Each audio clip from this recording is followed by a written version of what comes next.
Next ನಾವು ಹೋಗ್ತಿರೋ ಜಾಗಕ್ಕೆ ನಮ್ ಟಿ ಹೋಗಲ್ಲ ಅಂದ್ಬಿಟ್ಟು ಜೀಪ್ ಮಾಡ್ಕೊಂಡು ಹೋಗ್ಬೇಕು ಅಂದ್ರು. ಅದಕ್ಕೆ ನಾವೆಲ್ರಿಗೂ ಸೇರಿ ಒಂದ್ ಜೀಪ್ ನ ಬುಕ್ ಮಾಡ್ಕೊಂಡ್ವಿ. ಇದು ನಮ್ ಟ್ರಿಪ್ ಟು ಪಾರ್ಟ್ 3 ವ್ಲಾಗ್ ಆಗಿರುತ್ತೆ. ರೋಡ್ ಅಂತೂ ಸಖತ್ ಸ್ಕೇರಿ ಆಗಿತ್ತು. ಒಳಗಡೆ ಕೂತಿದಾಗ ಇಲ್ಲಿ ಜೀಪೇ ದಬಾಕೊಂಡ್ಬಿಡುತ್ತೆ ಅಂತ ಅನ್ಸ್ತಾ ಇತ್ತು. ಹಂಗಿತ್ತು ರೋಡ್ಸ್ ಅಂತೂ. ಬಟ್ ಅವರು ತುಂಬಾ ಚೆನ್ನಾಗಿ ಓಡಿಸಿದ್ರು. ನಾವು ಬಂದಿರೋ ಪ್ಲೇಸ್ ಬಂದು ಸಂಶಯ ಹತ್ರ ವ್ಯೂ ಪಾಯಿಂಟ್ ಇದೆ. ಅಲ್ಲಿ ಸನ್ಸೆಟ್ ನೋಡೋಣ ಅಂತ ಬಂದಿದ್ವಿ. ಸಖತ್ತಾಗಿದೆ ಪ್ಲೇಸ್ ಅಂತೂ. ನಾವು ಹೋದಾಗ 4:30 ಆಗಿತ್ತು. ಒಂದ್ 6:30 ವರೆಗೂ ಅಲ್ಲೇ ಇದ್ದು ಒಂದಷ್ಟು ಫೋಟೋ ವಿಡಿಯೋಸ್ ತಗೊಂಡು ಅಲ್ಲಿಂದ ರೂಮ್ಗೆ ಬಂದ್ವಿ.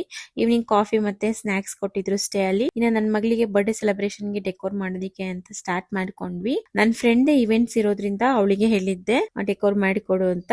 ಅವ್ರದ್ದು ಇವೆಂಟ್ಸ್ ನೇಮ್ ಬಂದು SGH ಇವೆಂಟ್ಸ್ ಅಂತ ಲಗ್ಗೆರೆಯಲ್ಲಿ ಇರೋದು. ಅವಳಿಗೆ ಒಂದು ರೆಫರೆನ್ಸ್ ಪಿಕ್ ಕಳ್ಸಿದೆ ಇದೇ ತರ ಮಾಡಿಕೊಡು ಅಂತ. ಅದಕ್ಕೆ ಏನೇನ್ ಬೇಕೋ ಎಲ್ಲಾನು ನಾವು ಇಲ್ಲಿಂದಾನೆ ಅವ್ರ ಶಾಪ್ ಇಂದ ತಗೊಂಡ್ ಹೋಗಿದ್ವಿ. ಸ್ಟೇ ಅಲ್ಲಿ ಡೆಕೋರ್ ಮಾಡೋದಕ್ಕೆ ಪ್ಲೇಸ್ ಹೆಂಗಿದೆ ಅಂತ ಸರಿಯಾಗಿ ಗೊತ್ತಿರ್ಲಿಲ್ಲ. ಆಮೇಲೆ ಅಲ್ಲಿ ಹೋದ್ಮೇಲೆ ಒಂದ್ ಪ್ಲೇಸ್ ಸೆಲೆಕ್ಟ್ ಮಾಡ್ಕೊಂಡ್ ಮಾಡಿದ್ವಿ. ಆ ಜಾಗ ತುಂಬಾನೇ ಚೆನ್ನಾಗಿತ್ತು. ಡೆಕೋರೇಷನ್ ಕೂಡ ಅಷ್ಟೇ ತುಂಬಾನೇ ಬೇಗ ಸಿಂಪಲ್ ಆಗಿ ತುಂಬಾ ಚೆನ್ನಾಗಿ ಮಾಡ್ಕೊಟ್ಲು. ಇವರು ಬರ್ತ್ಡೇಸ್ ಇದ್ರೆ ಇಲ್ಲ ಮದ್ವೆ, ಸೀಮಂತ, ನಾಮಕರಣ ಮತ್ತೆ ಪ್ಲೇಟ್ ಡೆಕೋರ್, ಥೀಮ್ ಡೆಕೋರ್ ಹಾಗೆ ಸ್ಟೇಜ್ ಡೆಕೋರ್ ಯಾವ್ದೇ ತರ ಇವೆಂಟ್ಸ್ ಇದ್ರು ಅಫೋರ್ಡಬಲ್ ಪ್ರೈಸ್ ಅಲ್ಲಿ ಯಾವುದೇ ಪ್ಲೇಸಿಗಾದ್ರೂ ನಿಮ್ಗೆ ಡೆಕೋರ್ ಮಾಡಿ ಕೊಡ್ತಾರೆ. ನೀವೇನಾದ್ರೂ ಬಜೆಟ್ ಅಲ್ಲಿ ಸರ್ಟಿಫೈಡ್ ಇವೆಂಟ್ ಪ್ಲಾನರ್ ನೋಡ್ತಾ ಇದ್ರೆ ಅವ್ರ ಐಡಿನ ಟ್ಯಾಗ್ ಮಾಡಿರ್ತೀನಿ, ಕಾಂಟ್ಯಾಕ್ಟ್ ಮಾಡಿ. ಬರ್ಡೇ ಎಲ್ಲ ಮುಗಿಸ್ಕೊಂಡು ಇನ್ನ ಸ್ಟೇ ಅಲ್ಲಿ ನಮ್ಗೆ ಒಳ್ಳೆ ಊಟ ಕೂಡ ಇತ್ತು.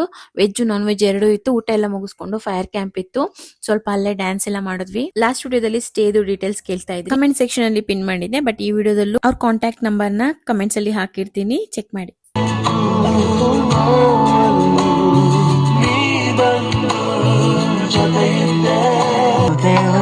ಜೊತೆ